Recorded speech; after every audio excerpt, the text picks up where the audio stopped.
MVC offers a few different features that correspond well with the concepts we just looked at in web forms. In this lesson, let's discuss how to implement an application's overall design in MVC using layouts, views, and partial views.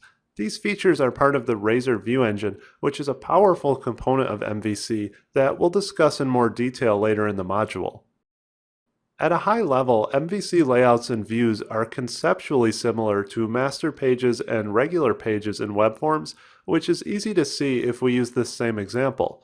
Layouts act as a wrapper around your individual views, and they provide a common structure across different pages of your web application. Views are similar to pages in web forms from a design perspective, though they're a bit more flexible, as we'll see later. Like master pages, you can have different layouts for different sections of your application.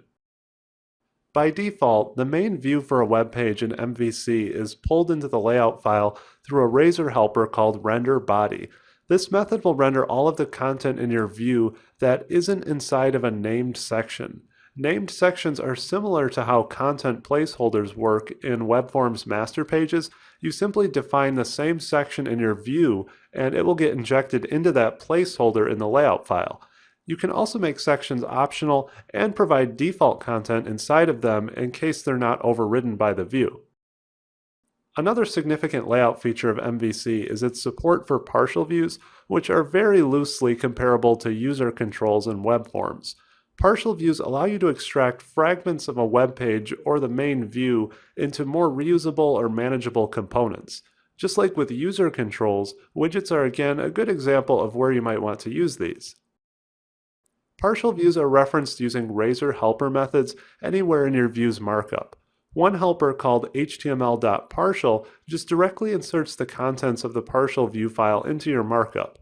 Another helper called html.action makes a call to a controller action method, which allows for additional logic to run, and then the results of that action are injected into the view.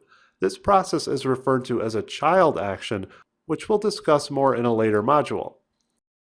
Sections and partial views might initially sound very similar, but they serve different purposes. Sections help define an overall document structure in a layout file by declaring predetermined content areas. These placeholders can be overwritten from inside child views. Partial views are simply individual calls to inject an additional view into the markup. They act as reusable containers or pieces that are better abstracted out into their own files.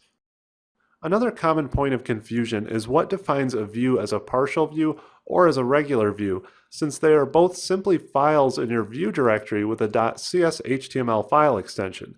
The main difference between these two is actually determined by their usage.